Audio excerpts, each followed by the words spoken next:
Hi gang, hi, welcome back. You know me, I've been off with these Boer War videos of the monuments. I really get a kick out of visiting these little towns and finding their monuments. But this video will be going back to my time in Africa, and a lot of it you've already seen. What we're talking about again today is that hitchhike down to Durban in 1974, and I've included it now with segments that I recorded with Brian and his memories of that trip. So you'll see the complete, and we're talking of events 50 years ago, so you'll see the complete how our memories work, how we differ on some memories, but a lot of them align. So for my own sake, I wanted to put it out there, the two of us, two old friends, which is what reminded me of when I was talking to Brian. Now, you're going to find this really sad and tragic, but I think I lived most of my life thinking no one ever really loved me, that my family tolerated me and friends tolerated me because my family felt obliged to care about me. It's only in the last 10 years or so I've come to realise that yeah, there are people that love me, and I certainly love them. And you know, Brian and I, old school friends, and the taboo word of love. But something he said really resonated with me when I talked to him. He said, and I had no memory of this, he said, remember the week before you left for Aussie, I came over with half a dozen cans of beer, or we bought half a dozen cans of beer and we sat and drank them. The week before you went back to Aussie.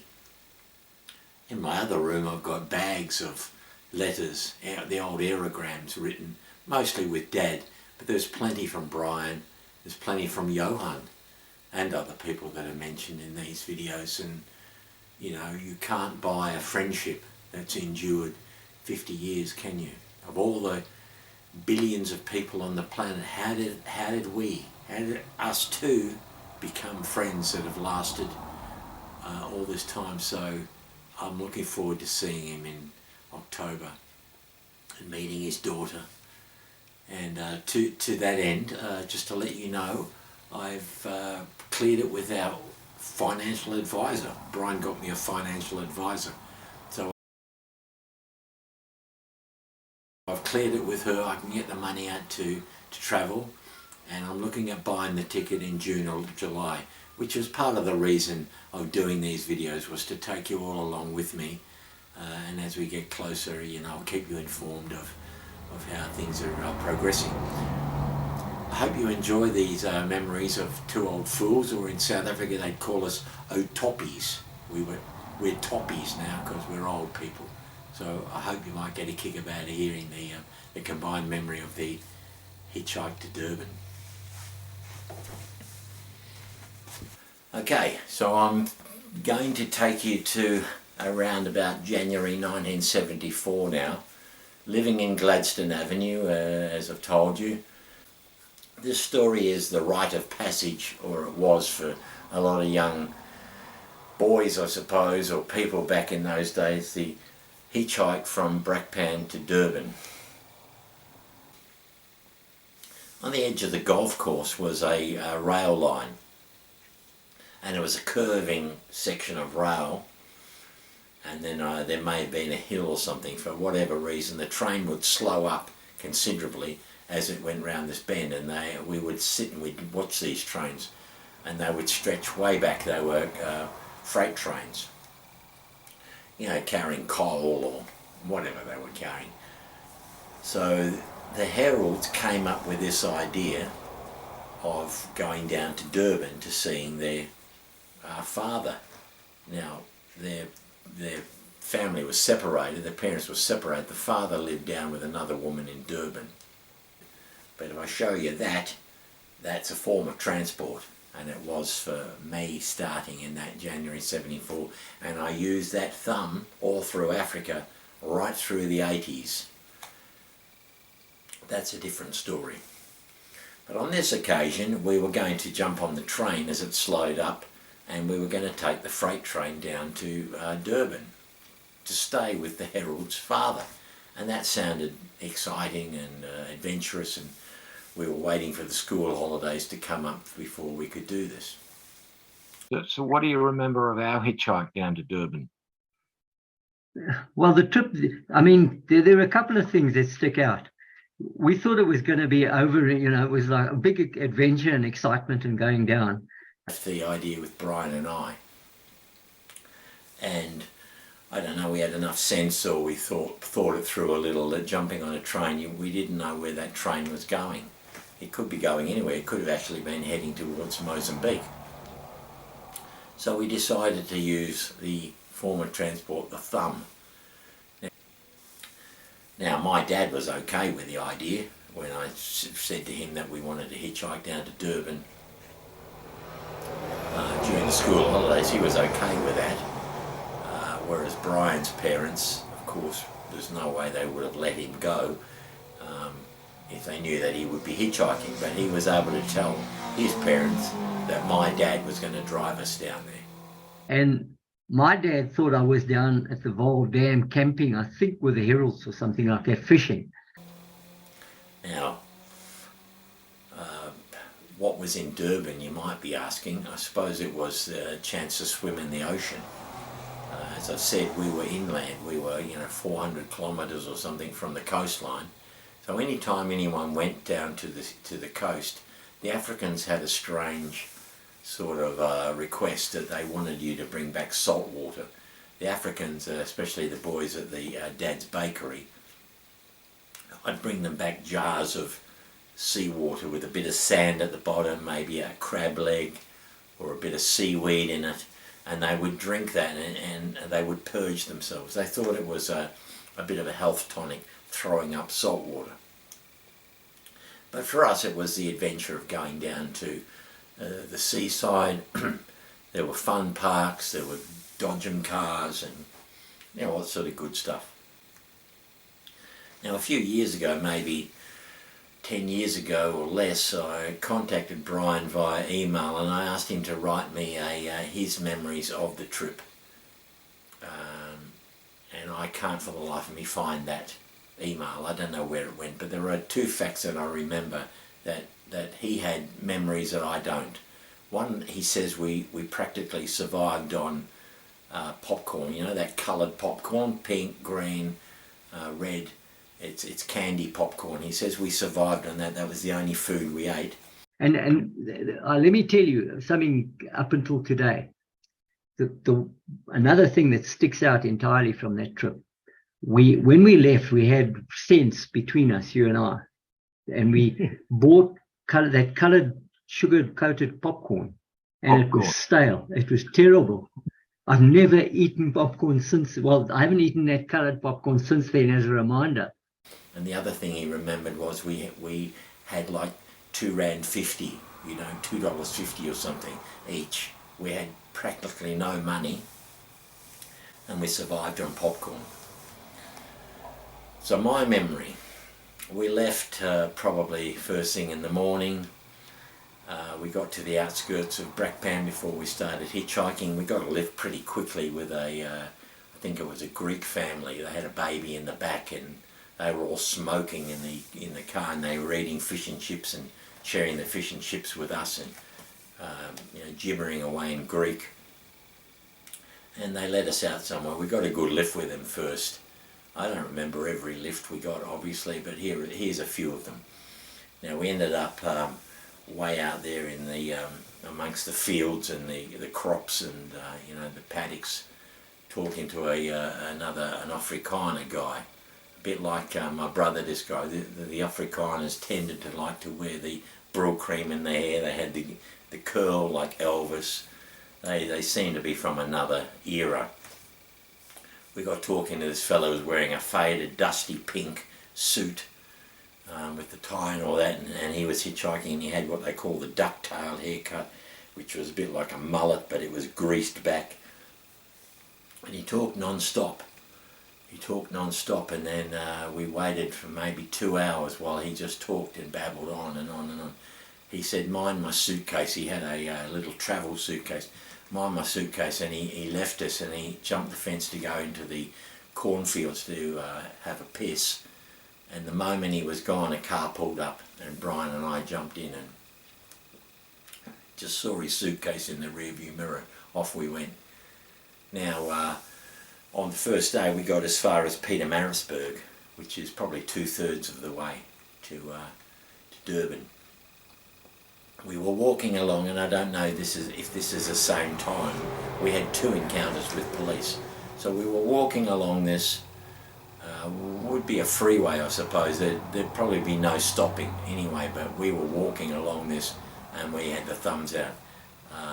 Now Brian, as I said, he was a long distance runner even back then, so incredibly fit, where I was nothing near his level of fitness. He always seemed to be a long way ahead of me, and he'd be sitting there waiting for me to catch up, and I'd be cursing him, saying, slow down, slow down.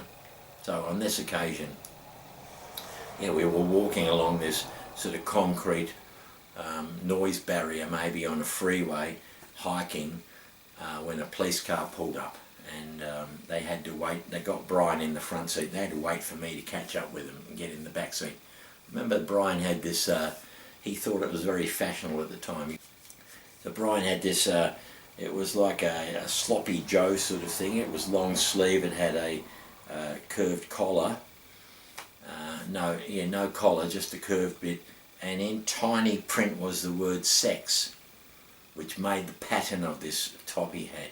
Tiny little words spelling sex. And when the policeman looked at this, I remember him grilling Brian. What do you know about sex? Have you had sex? What is your understanding of sex? Why are you promoting sex? Brian's just going, I don't know, it's just a top, you know. So whether they took us to Pietermaritzburg's police station or whether we made our own way there on a separate occasion, I'm not sure. One of the first things I remember on the way down, remember it started raining in Pietermaritzburg. And we were, we thought it's not a big deal. We'll just walk into the police station, ask if we can kip down there. And they got all shirty with us, remember? The first night we ended up in Pietermaritzburg police station, and we asked them if we could sleep there because the idea of sleeping in a cell was real cool. So we said, is there any chance we could sleep in a cell tonight? And they weren't okay with that. I mean, they did, however, let us sleep on the floor of the sort of waiting area at the police station. But they rang Dad first because they thought we were runaways, which was, fair assumption. We were probably 14 and looking fairly ragged. And so they rang Dad, and Dad said, no, that's fine, just if they're okay, if they need anything, just give it to them and I'll sort you out later, sort of supportive. So they remember they wanted our telephone number, and the female police officer phoned your dad, and I was scared that they were going to find out because we pawned ourselves off as brothers. We were 2 brothers, and I remember ripping into your old man about what the hell does he think he's doing, letting these boys come down here, unprotected and whatever. Now my brother, when he found out that we'd gone on this hike, he was furious with Dad. He threatened to slit Dad's throat if anything happened to me, and Dad was sort of saying, well, I'll let you go hitchhiking, and Dad's attitude was, if I say no, they'll just go anyway. So better that I know where they are, and I can offer support if I can in any way. That's how Dad worked. So we slept that night in Pietermaritzburg police station, got up early in the next morning, went back to the road, started hitchhiking, and the last hike that I remember we got into Durban was on the back of a big truck carrying sugarcane. It was fantastic. It was a cold, misty sort of morning. The fog was coming in off the coast, and it was wet and damp, and there were all these Africans sitting on the back of this huge truck which was stacked with sugarcane. I don't know if you've ever tasted sugarcane, but it's fantastic. It's really good. So we were kids chewing on this sugarcane while these Africans, probably Zulus, were singing and clapping and laughing, and that's what got us into Durban. I think we had sleeping bags, because we walked around. We'd look at the fairground, and we probably ate our coloured popcorn and sort of thing. And I remember the first night we slept on the steps of the aquarium. And the sleep that night outside the aquarium in the gardens. I think the first night we slept there, and then the next night we slept on the beach under the deck chairs, where they put the chain around the deck chairs and stacked them up against the wall. Now, while we were laying on those steps of the aquarium, I remember you'd see adults' feet come up, and they'd be looking at us and talking and wondering whether we were runaways, and I suppose it was quite dangerous, really. You're pretty limited with what you can see and what you could do when you had very little money and you had no transport and you had no idea what you were doing. So the next day I think we probably just walked around, and maybe we splashed around in the sea, those sorts of things. I remember we ended up going to the Wimpy Bar. I mentioned the Wimpy Bar in another video. We went there, and I remember there was an older man that was watching us, and he came over and sat in the booth with Brian and I. Brian was probably a year older than me. Maybe he was a bit more street cred. So this fella was saying, you boys come and stay at my place. I've got a swimming pool. I'll buy you some hamburgers now. And so he bought us lunch and everything, and I was keen on going to stay at this guy's house. Brian was nudging me and sort of telling the fella, no, it's okay, we've got somewhere to stay. And then, do you remember the arcade? We were down there in the arcade, and there was that hunchback guy that we got. He bought us food, and then we ran away from him. A Wimpy or something. We got away from him, and then and actually, we did. Now I remember, we went and waited at the wharf for the shift to finish to see the Herald's dad. Remember, that was the reason we were there. It was to stay with the Herald's father. Brian must have known the guy. I think I'd met him, but I didn't really know him. But I remember we sat against a wall, and we heard the bell go at the end of shift, and it was about 4:30 or something, and all the men came flooding out of the gates from working on the wharf. We actually saw Mr. Harold, didn't we? Or you knew him? Yeah, that's it. Remember, we went to see him down in the rail yard where he worked. Right. And we were hoping that we were going to stay with him. And he was like, no, boys, you can't live with me. Yeah, that's brilliant. Until we saw Mr. Harold striding along. And we bounced up to him, and I remember Brian talking to him and saying, we've come down from Brakpan and we're friends with Arnie and Gary, and they said we could stay with you. And he was sort of a bit dismissive and said, look, I'm living with my girlfriend, we're in a flat, we don't really have anywhere for you to stay. And I don't know, it didn't last long. He kept walking basically, and so we were left there. Now on the beach, I remember they used to have these deck chairs that each morning the Africans would go. They were probably owned by a local hotel, and the Africans would set up all these deck chairs on the sand for the tourists to sit on during the day. But at night, they would all stack in a long line, like a triangle. And I had the idea with Brian. I said we'd crawl in there. So that night, we crawled in and slept underneath the deck chairs, way up on the beach in the sand. By the third day, we were probably getting a bit tired of all of this. Our money had probably run out, and so we decided to head back again. Maybe we were there longer, I don't know, but I don't think we were there very long, and I don't think we did very much while we were there. We need to go back. Just after we left Durban, we got sort of into the outskirts of Durban or something, and we were hitching and we couldn't get a lift, so we ended up sleeping in a disused lot on the outskirts of Durban. It was wet, it was humid, and we just put our sleeping bags in this long grass on on this vacant lot. We ended up in Sherwood, and we were talking to the black guys there. And remember, they thought we'd done our like initiation. We'd run away from home and we were doing an initiation, and they bought us bread and chips, and that was good. No, well, I got tick bite fever on the way back. That's correct, yeah. We slept in some that's it. Can I tell you, I think it was when we were at Sherwood that night, we slept in that lane.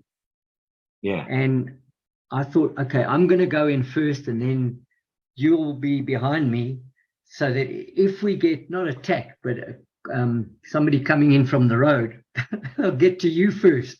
And you said, no, I'm going first. I said, okay. And I think that's where you got the tick bite fever, in fact. Yeah. I think it was wet grass. It was yeah, that's right. I was very damp. Yeah. Now, that's a recipe for disaster. Don't know if you're going to guess what happened to me, but in the morning I woke up and I didn't think about it, but there was a red welt on my backside, a big red bite, about that big.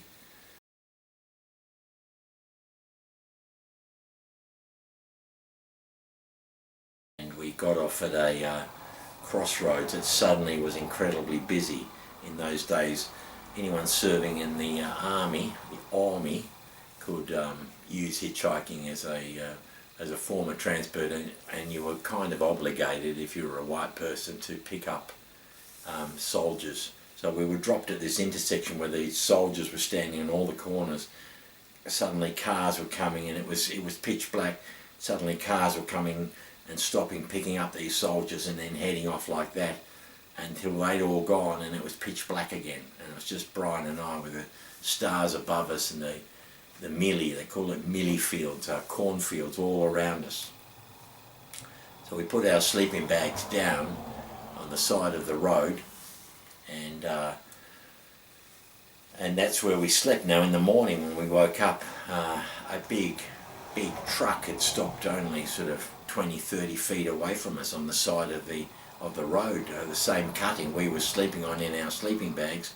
He would never have seen us. He would have run right over the top of us, but he stopped 20 or 30 feet away. On the third day we got back to Brackpan.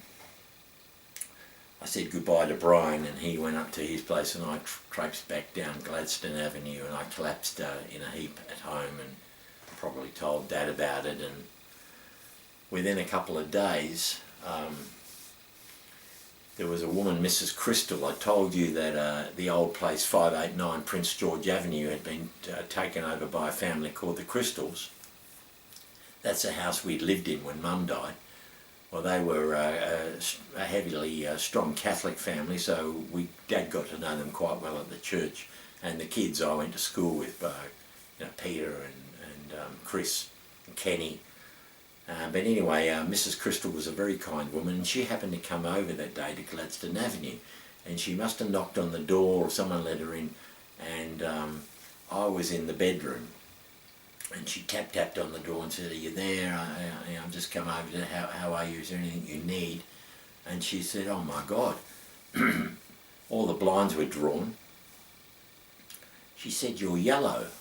And I was having these psychedelic visions and hallucinations of falling down a funnel with stripes like that, falling down a funnel and sliding on this funnel with a huge spider on the edge of the funnel. I was tripping out, to use the vernacular, and I smelt like death. I had no strength in me. So she said to Dad, "I'll take Nikki to the doctor. Or maybe you take Nikki to the doctor. Something's dreadfully wrong." I thought I had a cold or a flu or something. So they took me to the doctor, and I had tick bite fever. Yeah, tick bite fever. You had to be kind of unlucky to get bitten by one of these ticks that had it. But yeah, very debilitating. Once they knew what was wrong with me, then they could treat me, and all's good. But yeah, that was the end of the trip to Durban, and it was